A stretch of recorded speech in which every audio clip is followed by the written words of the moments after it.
Joshesham 2016.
എനിക്ക് മലയാളം മനസ്സിലായോ അവിടെ, പക്ഷേ സംസാരത്തിൽ കുറച്ച് ഗ്രാമർ മിസ്റ്റേക്ക് ഉണ്ട്, എനിക്ക് ക്ഷമിക്കണം. അതൊന്നും കുഴപ്പമില്ല, ക്ഷമിക്കണം, ക്ഷമിച്ച്. Okay okay.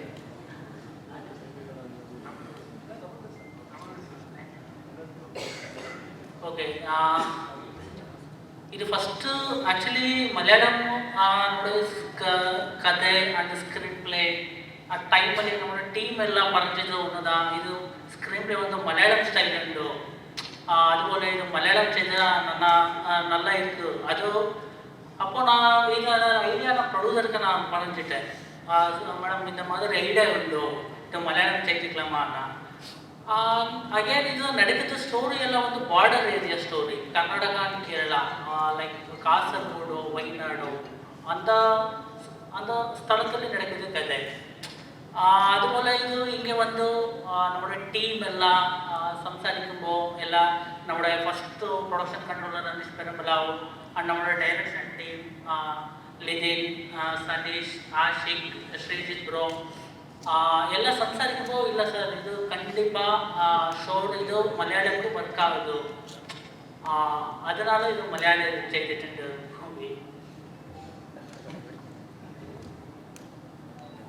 ಅಂಡ್ ಇದು ಸ್ಪೆಷಲ್ ಇದು ಮೂವಿಲಿ ಇದು കഥയാണ്. ആക്ച്വലി എനിക്ക് ഇത് ബിഫോർ എനിക്ക് ரொம்ப ബാഡ് എക്സ്പീരിയൻസ് ആയിട്ടുണ്ട്. ഒരു പോലീസ് റീസൺ ഇത് സൊസൈറ്റിയിൽ എല്ലാവർക്കും ഓപ്ഷൻ ഉണ്ട്. പോലീസ് ಇದು ಹಾಸ್ಪಿಟಲ್ നല്ല ಇಲ್ಲ ಪ್ರೈವೇಟ್ ಹಾಸ್ಪಿಟಲ್ ಉಂಟು, ಎಲ್ಲದಕ್ಕೂ ಇದು ಸೊಸೈಟಿಲಿ ಆಪ್ಷನ್ ಉಂಟು. ಬಟ್ ಅದು ಪೊಲೀಸಿಗೆ ಆಪ್ಷನ್ ಇಲ್ಲ. ಅದು വെച്ചിട്ട് ഇത് ಕಂಪ್ಲೀಟ್ ರೈಟಿಂಗ್ ചെയ്തിട്ടുണ്ട് ಇದು ಮೂವಿ. ಅಂಡ್ ಅಗೇನ್ ಇದು ಆ್ಯಕ್ಚುಲಿ ಒಂದು இந்த ஸ்டோரி என்னன்னா இது கம்ப்ளீட்லி வந்து ஒன் சைட் ஸ்டோரி நான் செய்திருக்கேன். ಕಂಪ್ಲೀಟ್ ಪ್ರೊಟಗನಿಸ್ಟ್ ಮೇಲೆ ಇದು ಮೂವಿ ಟ್ರಾವೆಲ್ ಆಗೋದು, ಅದು ಆಂಟಾಗನಿಸ್ಟ್ ಮೇಲೆ ಮೂವಿ ಟ್ರಾವೆಲ್ ಆಗೋದು. ಪ್ರೊಟಗನಿಸ್ಟ್ ಕಾಣಿತಿದ್ದಿಲ್ಲ, ಅದು ಒಂದು ಚಾಲೆಂಜ್ ಉಂಟು. ಅದಕ್ಕೆ ನಮ್ಮ ಟೀಮ್ ಎಲ್ಲ ಕಂಪ್ಲೀಟ್ ಇದೆ. ಜಾನ್ ಸರ್, പിന്നെ ಡೈನ್ bro, Siddhashiva sir and Raju Pillai and Sreejith Ravi ಎಲ್ಲರೂ ನಮಗೆ ಸಪೋರ್ಟ್ ചെയ്തിട്ടുണ്ട്. പിന്നെ ನಮಗೆ ಒನ್ ವೀಕ್ ಮುಂಬೈ ಸ್ಕ್ರಿಪ್ಟ್ ಎಲ್ಲ ಕನ್ನಡ ಸ್ಕ್ರಿಪ್ಟ್ ಎಲ್ಲ ಕೊಡ್ತಿದ್ದು, ಅದೆಲ್ಲ ಪ್ರಾಕ್ಟೀಸ್ ചെയ്തിട്ട് അപ്പോൾ shooting start பண்ணிട്ടുണ്ട്.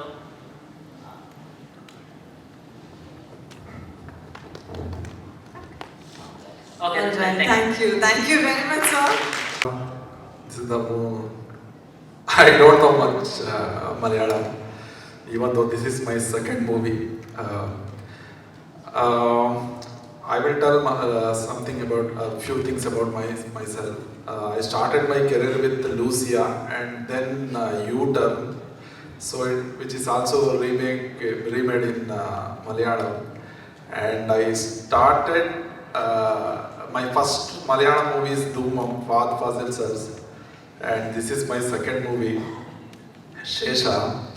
So actually from 2014 I was very eager to work in Malayalam movies because when I was producing music. I used to work with a lot of Malayalam programmers and musicians. So I'm very happy with the kind of thought process and what they think and what they how they like.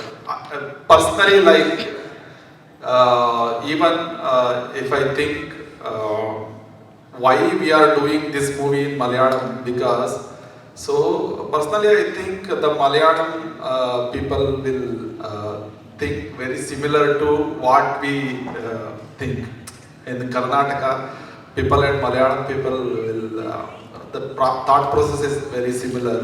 And also, we used to watch a lot of Malayalam movies, and it's something like similar thinking. People will go and have some tea, go chat.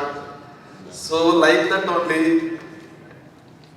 we thought like it will be very mutual if we do Malayalam and Kannada movie. So definitely the feeling will be connected to both of us. So I'm very happy to work on this movie. I'm very thankful to Pradeep and producers. Actually, usually when I go to press meet, producers will talk very less. So for this movie, producers, she only told everything, and it's very like I'm surprised and I'm also very happy. So once again, I am very thankful. So many people arrived here and supporting us. Thank you so much. Just start off in English so that I can say my congratulations to the producers. It's actually very heartwarming and beautiful to see female producers, coming into the film industry. I've been personally very vocal about, having female writers and female directors, and now I see that it is so beautiful to have two ladies on stage, completely feeling empowered and leading a film like this. That is just amazing. I'm truly saying this from the bottom of my heart, so it really means big. So that is that. Trailer is actually truly very promising and intense. It looks great, and I hope it does create a good box office success, as you just said or envisioned. So I'm also looking forward to that. And ഞാൻ ഇവിടെ വരാനുള്ള ഏറ്റവും പ്രധാനപ്പെട്ട കാര്യം എൻ്റെ ഒരു വളരെ വളരെ ഏറ്റവും പ്രിയപ്പെട്ട ഫ്രണ്ട്സിൽ ഒരാളാണ് ജോൺ. ജോണിനെ എനിക്ക് തോന്നുന്നു ജോൺ സിനിമയിലൊക്കെ വരുന്നതിന് മോഡലിംഗ് ഒക്കെ ചെയ്തുകൊണ്ടിരിക്കുന്ന സമയം മുതൽ എനിക്ക് ജോണിനെ അറിയാം. അപ്പം എനിക്കിതിനകത്തൊക്കെ ഒരു പേഴ്സണൽ പ്രൈഡ് ഉണ്ട്. കാരണം എനിക്ക് തോന്നുന്നു ജോണിന് ഖത്തറിലാണെന്ന് തോന്നുന്നു ജോലി. ഖത്തറിലല്ല നിനക്ക് ജോലി? ഖത്തറിൽ ജോലി കിട്ടി.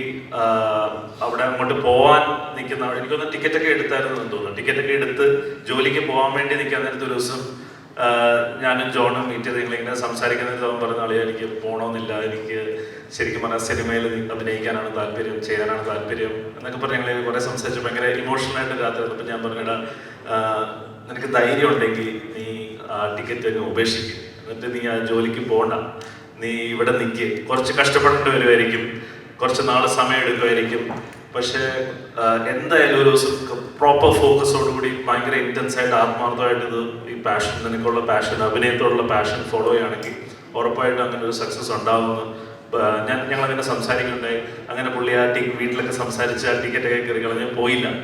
അപ്പം അന്നും ഒരു ജോലിക്ക് പോകാത്തതിൻ്റെ ടെൻഷൻ എനിക്കുണ്ട്. പക്ഷേ but it is very very beautiful to see this, that he has come to a point where he is playing the lead of a film.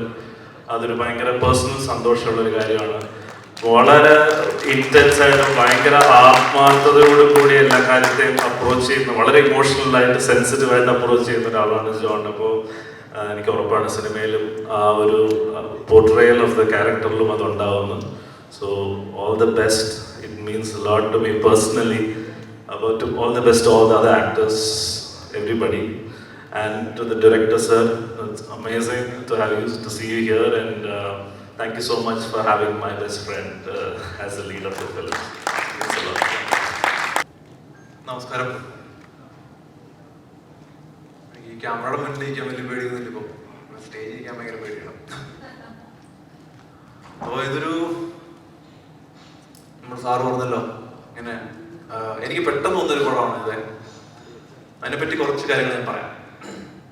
ഞാനൊരു ദിവസം വീട്ടിലിങ്ങനെ വീട്ടിലെ കാര്യങ്ങളൊക്കെ നോക്കി ഇങ്ങനെ നിൽക്കുന്ന സമയത്ത് പെട്ടെന്ന് എൻ്റെ ഒരു സുഹൃത്ത് വിളിച്ചു, അയ്യൂബ് വിളിച്ചിട്ട് പറഞ്ഞു, എടാ നീ ഇവിടെ ഉണ്ട്, ഒരു കന്നഡ പടത്തിൽ അഭിനയിക്കാൻ റെഡിയാണോ ചോദിച്ചു.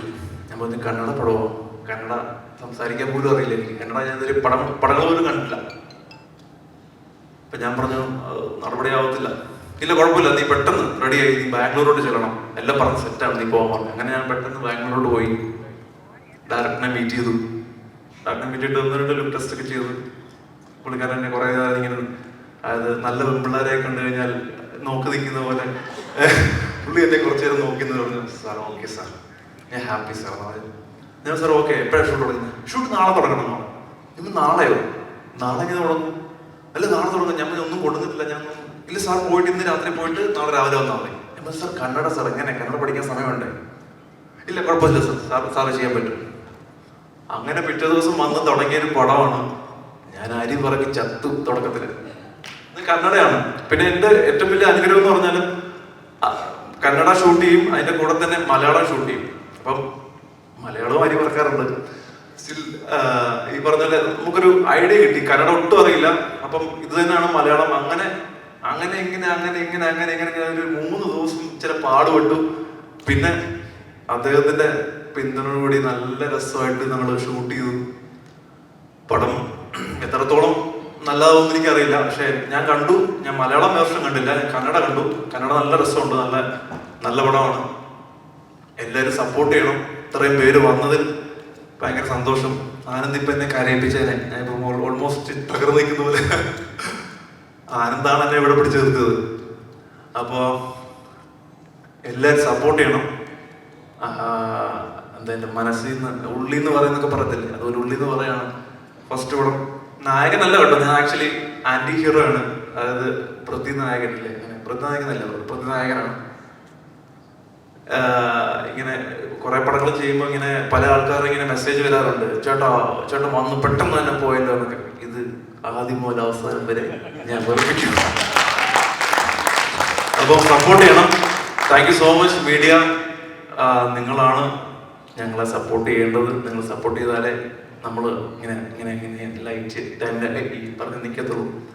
സപ്പോർട്ട് വേണം. Thank you so much. എൻ്റെ സുഹൃത്തുക്കളൊക്കെ വന്നിട്ടുണ്ട്, എല്ലാവർക്കും നന്ദി. പിന്നെ നല്ല അടിപൊളി സ്വീറ്റ് ആയിട്ടുള്ള 2 പ്രൊഡ്യൂസേഴ്സ് വന്നേക്കുന്നത് ബാംഗ്ലൂരിൽ നിന്ന്, അവർക്ക് നന്ദി. പിന്നെ എൻ്റെ കൂട്ടുകാരൻ അയ്യൂബ് ഓടി നിന്ന് ഇവിടെ സ്റ്റേജിൽ വിളിക്കുന്നു ഓടി. അയ്യൂബാണ് എന്നെ ഈ പടത്തിലേക്ക് വിളിച്ചത്. അയ്യൂബിനോടും നമ്മുടെ ഡയറക്ടറിനോടും മ്യൂസിക് ഡയറക്ടറിനോടും എൻ്റെ കോ ആർട്ടിസ്റ്റുകൾ ഇവിടെ വന്നിരിക്കുന്ന എൻ്റെ സുഹൃത്തുക്കളോടെല്ലാം നന്ദി. Thank you so much. പടം താമസിക്കാതെ റിലീസ് ഉണ്ടോ ഞാൻ അറിയിക്കാം. സപ്പോർട്ട് ചെയ്യണം. എല്ലാവർക്കും നമസ്കാരം. അപ്പോൾ കന്നഡ മലയാളം ഒരുമിച്ചാണ് പടം റിലീസ്. അപ്പോൾ ജോണേട്ടൻ പറഞ്ഞ പോലെ എനിക്ക് കന്നഡ അത്ര ടഫായിട്ടൊന്നും തോന്നിയൊന്നുമില്ല. എനിക്കൊന്നും മനസ്സിലാവുണ്ടായിരുന്നില്ല ഡയലോഗുകളൊക്കെ. അപ്പോൾ കൂടെ അഭിനയിക്കുന്നപ്പോൾ ഞങ്ങൾ കുറച്ച് മലയാള ആർട്ടിസ്റ്റുകൾ, ബാക്കിയൊക്കെ കന്നഡയിലുള്ള ആർട്ടിസ്റ്റുകളാണ്. അപ്പോൾ കൺഫ്യൂഷൻ, എന്തെങ്കിലും ഡൗട്ട് വന്നാൽ ചോദിക്കുന്നത് അവരോടാണ്. അപ്പോൾ അവർ കന്നഡയിൽ മറുപടി അറിയപ്പോൾ ഓക്കെ എന്നൊക്കെ പറഞ്ഞിട്ടായിരുന്നു അഭിനയം. അപ്പോൾ 2 ഒരേ സമയത്ത് ഷൂട്ട് ചെയ്ത കാരണം തന്നെ ഭയങ്കര രസമായിരുന്നു. അപ്പോൾ എപ്പോഴും പ്രാർത്ഥിക്കുക ആദ്യം മലയാളം ഷൂട്ട് ചെയ്യണേ, കാരണം അർത്ഥം മനസ്സിലാക്കി അഭിനയിക്കണമെങ്കിൽ ആദ്യം മലയാളം തന്നെ എന്നുള്ളൊരു പ്രാർത്ഥനയിലാണ് ഓരോ ഷോട്ടും ഓരോ സീനും തുടങ്ങിയിരുന്നത്. അപ്പോൾ പക്ഷെ നമുക്ക് ഡയറക്ടർ ഈ പറയുന്ന പോലെ ഡയറക്ടർ നേരത്തെ പറഞ്ഞു കേട്ടല്ലോ. അപ്പോൾ പുള്ളി തമിഴ് വാക്ക് കൺഫ്യൂഷനായി ഞങ്ങളോട്, മലയാളത്തിൽ പറയണോ ഇംഗ്ലീഷിൽ പറയണോ തമിഴിൽ പറയണോ. എനിക്കാണെങ്കിൽ ഒരു ഭാഷ മനസ്സിലാകാത്തതുകൊണ്ട് പുള്ളി എന്തൊക്കെയോ പറയും. അപ്പോൾ അത്രയും പുള്ളി നല്ല രീതിയിൽ കമ്മ്യൂണിക്കേറ്റ് ചെയ്യാൻ മാക്സിമം ആളുടെ ലാംഗ്വേജ് കന്നഡയാണ്, ആളുടെ കംഫർട്ട് ലാംഗ്വേജ്. പക്ഷെ അത് വിട്ട് ഏതെങ്കിലും പറഞ്ഞ് ഉപമാരൊന്ന് മനസ്സിലാക്കിപ്പിക്കണം എന്നുള്ള രീതിയിലാണ് നമ്മളോട് പറഞ്ഞു തന്നിട്ടുള്ളത്. അപ്പൊ അത്രയും സപ്പോർട്ടായിട്ട് നിന്നിട്ടുണ്ടായിരുന്നു. Thank you. അപ്പോ ഇതിൽ ഈ പറയുന്ന പോലെ ഒരു പോലീസ് സ്റ്റേഷൻ ബേസ് ചെയ്ത ഒരു ത്രില്ലറൊക്കെയാണ്. അപ്പോ ത്രില്ലടിച്ച് കാണാൻ പറ്റുന്ന ഒരു ക്രൈം ത്രില്ലർ എന്നൊക്കെ വേണമെങ്കിൽ പറയുന്ന ഒരു മൂവിയാണ്. അപ്പോൾ പോലീസ് സ്റ്റേഷൻ ബേസ് ചെയ്തിട്ടുള്ളതായതുകൊണ്ട് തന്നെ അതിലൊരു പോലീസുകാരനാണ് ഞാനും. അപ്പോൾ അതിൻ്റെതായ ഒരു എക്സൈറ്റ്മെന്റ് ഉണ്ടായിരുന്നു. ഞാൻ ആദ്യമായിട്ടാണ് ഒരു പോലീസ് ക്യാരക്ടറൊക്കെ ചെയ്തിരുന്നത്. അപ്പോൾ അങ്ങനെ ആ യൂണിഫോം ഒക്കെ ഇട്ട് അഭിനയിച്ചു. ഈ തോക്ക് പിടിച്ച് നിൽക്കുന്നത് ഞാനൊരു ഒറ്റ ഷോട്ടിലുള്ളൂ. ആ ഷോട്ട് പോസ്റ്റിൽ കണ്ടപ്പോ ഇതൊക്കെ ചെറുപ്പത്തിൽ നമ്മൾ തോക്കൊക്കെ പിടിച്ചിരിക്കുന്ന ഫോട്ടോ കാണുന്ന ആഗ്രഹിച്ചിട്ടുള്ളൂ. ഇപ്പൊ നേരിട്ട് എന്നെ തന്നെ ഒന്ന് കാണാൻ പറ്റി. അപ്പൊ എന്തായാലും ഒരുപാട് സന്തോഷം. അപ്പോ പടം റിലീസാവാണ്. ഇപ്പൊ കുറച്ച് നാളായി ഷൂട്ടൊക്കെ കഴിഞ്ഞിട്ട്. അപ്പോ ഞങ്ങളെല്ലാവരും വെയിറ്റ് ചെയ്ത് അവസാനം ഇപ്പൊ പടം റിലീസാവാണ്. അപ്പൊ എല്ലാവരും സപ്പോർട്ട് ചെയ്യണം. ഇപ്പൊ ഇവിടെ വന്ന് നമ്മളെ സപ്പോർട്ട് ചെയ്തിട്ട് എല്ലാവർക്കും ഒരുപാട് താങ്ക്സ്. അപ്പോ ശേഷം സ്ക്രീനിൽ Thank you very much. Welcome to Kerala. It's nice to have you people, coming and investing in our industry, and the kind of and the music director of Lucia. Sir, I think it's since Lucia that people started watching or people started looking up to Kannada industry, in a big way, and it has come a long, long way with so many pan-Indian movies and all. And the director, sir, thank you for casting my friend John as a hero or anti-hero or whatever. John actually ഈ സിനിമയ്ക്ക് വേണ്ടി കന്നഡ പഠിച്ചതൊക്കെ ഇതിനുവേണ്ടിയാണ്. നമ്മളോട് കന്നഡയിൽ സംസാരിക്കാൻ വേണ്ടി John ഇങ്ങനെ കൊതിച്ചു നിൽക്കുകയായിരുന്നു. നിങ്ങൾ ദയവ് ചെയ്ത് അതിനൊരു അവസരം കൊടുക്കണം. ജോൺ കന്നഡയിൽ നമ്മളോട് സംസാരിക്കുന്നതായിരിക്കും കുറച്ച് അല്ലേ ജോൺ? ജോൺ ഒത്തിരി വർഷമായിട്ട് ഈ ഇൻഡസ്ട്രിയിൽ നമ്മുടെ സുഹൃത്താണ്. ജോൺ ഒരുപാട് കഷ്ടപ്പെടുകയും ഒരുപാട് ഡെഡിക്കേറ്റഡ് ആയിട്ട് അതിന് വേണ്ടി നിൽക്കുകയും ഒരുപാട് എഫേർട്ട് എടുക്കുന്ന ഒരാളാണ്. അപ്പോൾ ജോൺ നമ്മളെ കാണുമ്പോൾ എടാ നിന്റെ സമയം ഇനി അങ്ങോട്ട് നിന്റെ നല്ല സമയങ്ങൾ ഇങ്ങനെ വരുന്നേ ഉള്ളൂ. അപ്പോൾ അതിനുശേഷം എന്നും ഇപ്പോൾ ഇൻസ്റ്റാഗ്രാമിൽ കേരളം കണികൊണ്ടുവരുന്നത് ജോണിന്റെ 6 പാക്ക് കണ്ടിട്ടാണ്. അപ്പോൾ അതിനുവേണ്ടി ഒരുപാട് പ്രയത്നിക്കുകയും ഇപ്പം എന്താണെങ്കിലും ഇപ്പം ജോൺ നല്ലൊരു ക്രിക്കറ്റ് പ്ലെയർ ആണ്. അപ്പോൾ ജോണിന് ക്രിക്കറ്റ് വളരെ സീരിയസ് ആയിട്ട് കളിക്കണമെന്നും അല്ലെങ്കിൽ അതിൻ്റെ ഒരു ഹൈയസ്റ്റ് ലെവലിൽ കളിക്കണമെന്ന് ഭയങ്കര ആഗ്രഹം. അതിനുവേണ്ടി എടുക്കുന്ന എഫേർട്ട് അതിഭീകരമാണ്. അതിനുവേണ്ടി കാണിക്കുന്ന ഒരു പാഷൻ, കൊച്ചു കുട്ടികളെ പോലെ അതിനുവേണ്ടി ഫൈറ്റ് ചെയ്യുന്നത് നമുക്ക് കാണാം, അതിനുവേണ്ടി സ്ട്രഗിൾ ചെയ്യുന്നത്. സോ അതിൻ്റെ റിസൾട്ട് ഈ സിനിമയിൽ ഉണ്ടാവട്ടെ. ആൻഡ് ഒരു ബൈലിംഗ്വൽ മൂവിയിൽ ചെയ്യാൻ അത് എനിക്കൊന്ന് ജോൺ ഇത്രയും വലിയൊരു ക്യാരക്ടർ നേരത്തെ ജോൺ തന്നെ പറഞ്ഞതുപോലെ ചേട്ടനെ കുറച്ചേ കണ്ടുള്ളൂ, നമുക്ക് ഒരുപാട് കണ്ടിരിക്കാൻ സാധിക്കട്ടെ എന്ന് ആശംസിക്കുന്നു. അതുപോലെ തന്നെ ഡെയിൻ ഒരുപാട് കാലങ്ങളായിട്ടുള്ള നമ്മുടെ സുഹൃത്താണ്. ഡെയിനാണെങ്കിൽ തോക്ക് ചൂണ്ടി നിൽക്കുന്ന ചിത്രം. അപ്പൊ ഡെയിൻ ഇവിടെ സ്റ്റേജിൽ വരുമ്പോഴാണെങ്കിലും ആ ഉന്നം പിടിക്കുന്ന സ്ഥലത്ത് തന്നെ പോയി നിൽക്കും. അപ്പൊ ഡെയിൻ്റെ ബാക്കിലേക്കാണ് തോക്ക് ഉന്നം പിടിക്കുന്നത്. ഇരിക്കുമ്പോഴാണെങ്കിൽ ആ ഉന്നം പിടിക്കുന്ന അവിടെ തന്നെ പോയിരിക്കും. അപ്പൊ അതത്രയ്ക്കും വളരെ ശ്രദ്ധയോടുകൂടി കാര്യങ്ങൾ കൈകാര്യം ചെയ്യുന്ന ഒരു ആക്ടറാണ് ഡെയിൻ. പിന്നെ ഇതിൽ രാജീവ് ഉണ്ട്, അതേപോലെ സിദ്ധാർത്ഥ്, ശ്രീജിത്തേടൻ, അങ്ങനെ നമുക്കറിയാവുന്ന നമ്മളുടെ ഒരുപാട് സുഹൃത്തുക്കൾ അഭിനയിച്ചിട്ടുണ്ട്. അപ്പോൾ ഇതൊരു വലിയ വിജയമാവട്ടെ ഈ സിനിമ. ആൻഡ് ഇനിയും ഇതുപോലെ ഇവിടെ ഇൻവെസ്റ്റ് ചെയ്യാൻ സാധിക്കട്ടെ. ഇനി ഇവിടെ ഒരുപാട് മലയാളം സിനിമകൾ ചെയ്യാൻ സാധിക്കട്ടെ. And thank you so much for inviting me here. ഇതൊരു വലിയ സക്സസ് ആവുമെന്ന് വിശ്വസിക്കുന്നു. നമ്മുടെ എല്ലാം സപ്പോർട്ട് ഉണ്ടായിരിക്കും. Thank you sir.